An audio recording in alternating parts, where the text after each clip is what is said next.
Anne Lauvergeon, bonjour. Bonjour. Merci de prendre quelques instants dans le cadre de ce Women's Forum pour répondre aux questions de Décideur TV. Une première question un peu personnelle sur vous. Qu'est-ce que vous devenez depuis que vous avez quitté la présidence d'Areva ? J'ai quitté la présidence d'Areva au mois de juillet. C'était un bon moment. J'ai passé des vacances merveilleuses en famille, les amis, faire plus de sport, formidable. Et bien maintenant, je suis... Business-wise, comme on dit. Je suis en train de regarder les différentes propositions qui me sont faites et puis réfléchir à ce que j'ai envie de faire les 10 prochaines années. Dans quelle Quel est mon industrie ? prochain challenge ? Moi, je suis une femme de passion. J'aime faire les choses avec énergie et enthousiasme. Oui. Donc voilà. Dans quelle industrie ? Toujours dans l'énergie Ah ben là, vous êtes en train de répondre. Non, je vous pose la question. J'en suis au stade de regarder le champ des possibles. D'accord. Donc on verra. Bon, un mot sur Il n'y a pas le faux lac. Non, mais c'était pour savoir si Voilà. vous aviez des choses très concrètes, très engagées, très avancées, ou si vous prenez votre temps. Vous verrez. Un mot sur votre business, l'ancien business, le nucléaire, avec une grosse actualité, Fukushima, l'Allemagne qui se retire, la France qui se pose plein de questions dans ce contexte de présidentiel. Comment est-ce que vous voyez l'évolution de cette industrie nucléaire ? C'est sûr qu'il y aura un avant et un après Fukushima. Le nucléaire a toujours été un sujet très, très émotionnel, peut-être à cause de ses racines historiques liées au nucléaire militaire. Et c'est vrai que le niveau d'émotion a beaucoup cru, et pour des raisons évidentes. Alors, dans l'énergie, il y a toujours les émotions, on l'a vu aussi sur le gaz de schiste, et puis il y a les faits. Alors, il faut arriver à débattre des deux et à regarder les deux. Donc, les faits, pourquoi est-ce qu'on a besoin de nucléaire ? Parce que le nucléaire, ça ne fait pas de CO2, parce que le nucléaire, c'est très compétitif, ça fait de l'électricité pas chère du tout. Parce que le nucléaire, c'est national, vous ne dépendez pas d'un autre pays.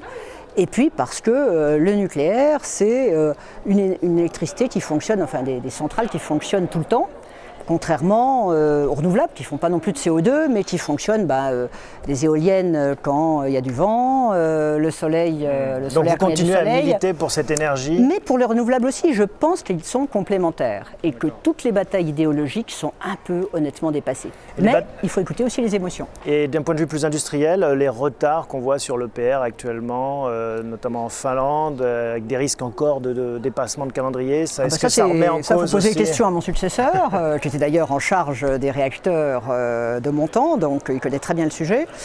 En ce qui concerne les constructions, le premier EPR va être construit en 8 ans. Vous regardez en moyenne, c'est les temps de construction des réacteurs en France, les réacteurs d'EDF, ça a été entre 9 et 10 ans.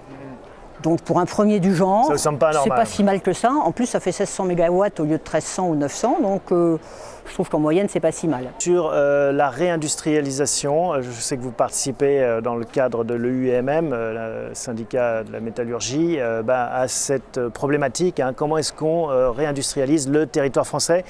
Est-ce qu'il est trop tard ? Est-ce qu'il y a des choses à faire ? Qu'est-ce qu'il faut faire ? Il n'est jamais trop tard.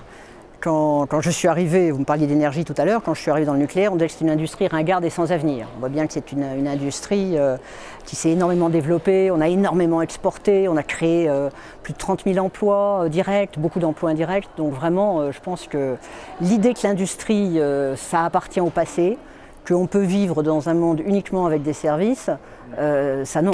Alors, concrètement, ça donne quoi Donc, en fait, ça donne quoi ? ça donne le fait qu'il faut effectivement, alors le mot politique industrielle est un peu daté, mais je pense qu'il faut prendre des initiatives fortes sur la réindustrialisation et de montrer que l'industrie c'est aussi une façon de régler les problèmes d'emploi. Alors je suis la présidente du Fonds pour l'insertion dans l'industrie, 70 millions d'euros, c'est quand même très significatif, et nous finançons des opérations qui permettent à des jeunes, à des moins jeunes, à des seniors de retrouver le chemin du travail par des passerelles diverses et variées et de retrouver le chemin de l'industrie.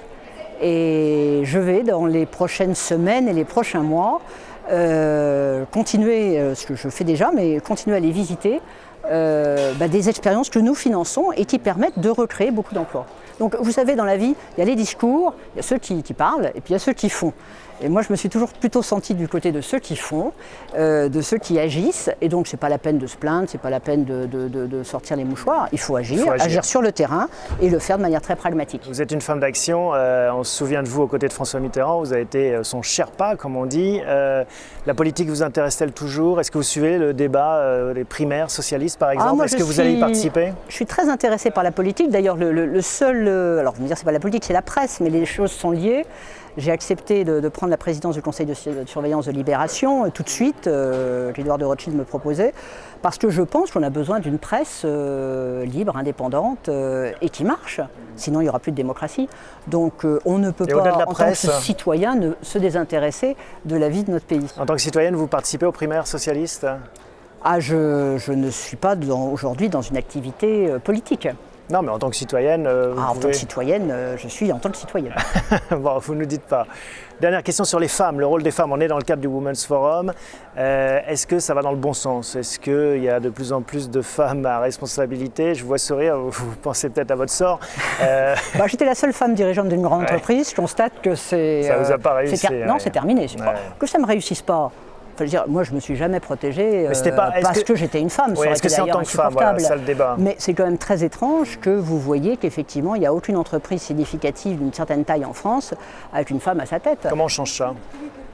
Eh bien, on change d'abord en poussant les femmes à ne pas, là aussi, faut pas pleurer, il ne faut pas s'abandonner. Le Women's Forum, d'ailleurs, je suis un des membres fondateurs, on l'a créé pour ça, c'est-à-dire que les femmes, avec les hommes, discutent de ce sujet et voient comment on bouge, comment on fait avancer, dans les pays développés comme dans les pays en développement, on fait avancer cette situation.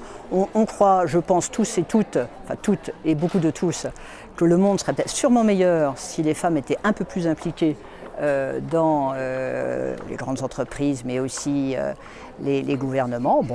Essayons de mettre ça en musique. Et on va discuter de ça pendant ces 3 jours ici. Et à chaque fois, je dois dire que le Women's Forum, pour moi, c'est une opportunité de rencontrer plein de gens que j'aime beaucoup, mais aussi de collecter des idées nouvelles. Anne Lauvergeon, toujours une femme d'action. Bon forum. Merci beaucoup. À bientôt. À vous aussi.